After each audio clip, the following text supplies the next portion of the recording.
We met up in the city. I was working at a place called Maregi on 13th and 5th, and he was working at Gramercy Tavern, and I was hanging out at a bar right across the street from Gramercy Tavern, and I knew I had to make him mine. We realized we both had the same dream and the same goal. Mary Beth and I set out to open a restaurant, follow our dream. Well, you have to marry someone in the restaurant business if you're in the restaurant business. We both have that same philosophy of farm to table, and another reason to come up in this area was like, why not just be closer to the farms? Well, Devin's from this area, so his mom still lives up here. We were visiting family in the area, and we saw the for sale sign on the building. This wasn't our first spot, but I knew about this restaurant. It was part of an ashram community, and it was a beloved building called Rudy's Big Indian for many years. Rudy's was very successful, and it's funny, the generation before us knew a lot about Rudy's. It didn't feel like a restaurant that had gone through many failures. It actually had a very long history of success. It just needed some love to come back to life. It just felt right, and we went for it, and we're still here, sweeping the floors today.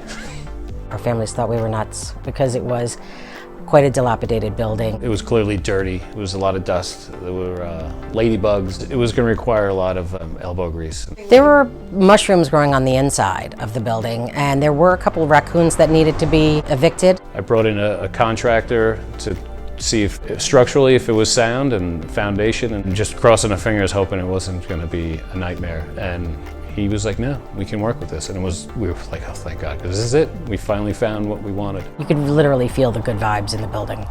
We're going on 20 years, so 19 years, and we've had guests come in from day one that are still loyal guests and feel like extended family at this point. I've been coming here since they first opened. And my husband and I used to drive up here for the weekends on like Friday nights, and we wouldn't get here until like 9 or 10 o'clock. And they would be so committed to making sure that we had a great service. And they would stay open for hours, knowing just that we were coming. So I just think that their commitment to their clients is amazing. You know, when we first opened, I was blown away that people came in and ate here. It was just like, wow, I can't believe we're doing this. This is really working.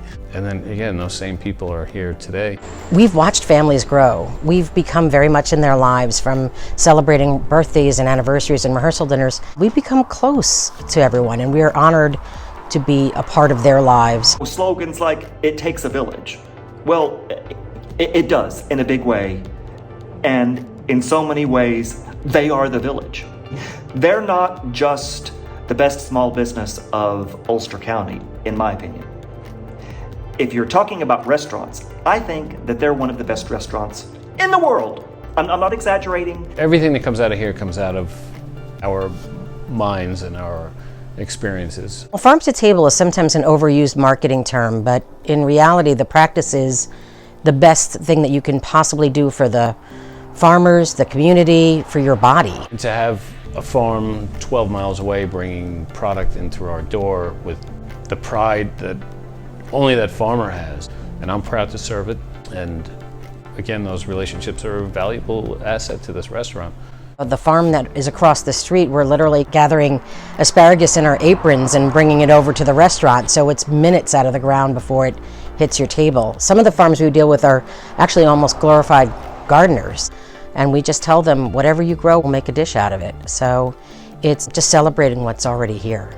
It feels right. We are so lucky to be close to the city, yet so close to the best farms in the country. I've eaten at some of the best restaurants in the world, and it takes a lot more to make a great restaurant than just how many Michelin stars you have or how beautiful the design is. It also has to do with your consistency.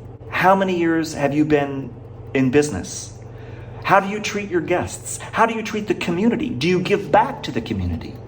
And Mary Beth and Devin do all of that in spades. So, Mary Beth and Devin, in my opinion, you are one of the best restaurants in the world. Just accept it. No, I don't want to hear it. And thank you for everything that you do. Winning the Small Business of the Year award is amazing. It just shows that we did the right thing. I have to really thank Ward Todd and the entire chamber committee. We're out here in the very edges of Ulster County, so sometimes we feel like we're involved with Ulster, Delaware, and Greene County in that support system. So it's to be recognized for the hard work of not just Devin and myself, but our entire crew, because they show up for all of these community events and they give their time and energies and talents to make us look good, especially the farmers. Again, this honor bestowed on us is a huge reward for many years, and we thank you.